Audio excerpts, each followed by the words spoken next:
নির্বাচনের ফল ঘোষণার পর রাজ্যের রাজনৈতিক আবহ ক্রমেই উত্তপ্ত হয়ে উঠেছে। ফলাফলকে কেন্দ্র করে একদিকে যেমন উচ্ছ্বাস ও সন্তুষ্টির ছবি, অন্যদিকে তেমনি শুরু হয়েছে তীব্র রাজনৈতিক বাকবিতণ্ডা।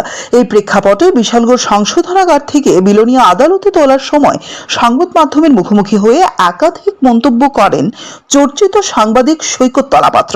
তিনি দাবি করেন তিনি রাজনীতির শিকার এবং বিষয়টি সম্পূর্ণভাবে বিচারিক প্রক্রিয়ায় পরিচালিত হলে অনেক আগেই জামিন পেয়ে যেতেন। এডিসি নির্বাচনের ফলাফল নিয়েও মন্তব্য করতে গিয়ে তিনি বলেন, এই ফল নাকি রাজ্যের রাজনৈতিক পরিবর্তনের ইঙ্গিত দিচ্ছে। তার কথায় এডিসি পথ দেখিয়েছে, এখন পুরো রাজ্য সেই দিকেই এগোবে। পাশাপাশি তিনি রাজ্যের নেতৃত্বের দিকেও আঙুল তুলে এই ফলাফলের নৈতিক দায় স্বীকার করার প্রসঙ্গ তোলেন। তীব্রামাথা নেতৃত্বের ভূমিকাও তার বক্তব্যে উঠে আসে। পাহাড়ি এলাকায় রাজনৈতিক সমীকরণ বদলে দেওয়ার ক্ষেত্রে তাদের প্রভাব রয়েছে বলে ইঙ্গিত দেন তিনি। তবে তার এই মন্তব্যকে ঘিরে ইতিমধ্যেই রাজনৈতিক মহলে মিশ্র প্রতিক্রিয়া দেখা দিয়েছে। একাংশ এই বক্তব্যকে ব্যক্তিগত ক্ষোভের বহিঃপ্রকাশ বলে মনে করছেন, অন্যদিকে বিরোধী শিবিরের মতে এটি জনমতের প্রতিফলন।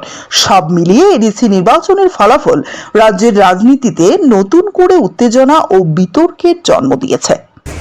এডিসিতে 28 খাবে আরো বড় বাস। প্রদ্যুৎবাবু দেখিয়ে দিয়েছেন কিভাবে বিজেপি মুক্ত ত্রিপুরা করতে হয়, এবং আমাদের ত্রিপুরাসারা দেখিয়েছেন বিজেপি মুক্ত ত্রিপুরা করে। এক সেকেন্ড স্যার, বিজেপি মুক্ত ত্রিপুরা করে, এবং এই বিজেপির পরাজয় এডিসিতে এর দায় স্বীকার করে মানিক সাহার দ্রুত পদত্যাগ করা উচিত। প্রতিমা ভৌমিক, বিপ্লব দেব, যেই হোক, মানিক সাহার দ্রুত পদত্যাগ করা উচিত। এডিসি ত্রিপুরাকে রাস্তা দেখিয়েছে, মহারাজা রাস্তা দেখিয়েছে, এবং মহারাজা প্রমাণ করে দিয়েছে বাপেরও বাপ থাকে। এইটুকুই বলবো। আমি I am during last 2.5 years at jail. কোনো দোষ নেই, মুখ্যমন্ত্রীর বিরুদ্ধে নিউজ এবং খবর করার প্রতিবাদে জেল খাটতে হচ্ছে। এই হচ্ছে ত্রিপুরার কারেন্ট সিচুয়েশন। লাস্ট একটাই কথা বলবো, পাপিয়া দত্ত এবং মানিক সাহা ত্রিপুরার বর্তমান মেইন ড্রাগস ডিলার। তারাই মেইন ড্রাগস ডিল করছে ত্রিপুরাতে। জেলে থাকতে হয়। জেলে এবার স্পেসিফিক কোনো কমপ্লেন হলে জেলে না থেকে তো অপশন নেই কিছু আমার। এবার ট্রায়াল কোর্ট বেইল রিজেক্ট করছে, মার্ডার কেস, রেপ কেসে বেইল দিচ্ছে, আমাকে বেইল দিচ্ছে না। তো আমি সুপ্রিম কোর্টের জন্য যাব। লেটস সি কি হয়, দেখা যাক। রাজ্যবাসীর আশীর্বাদ যদি সাথে থাকে, সত্যের জয় হবে।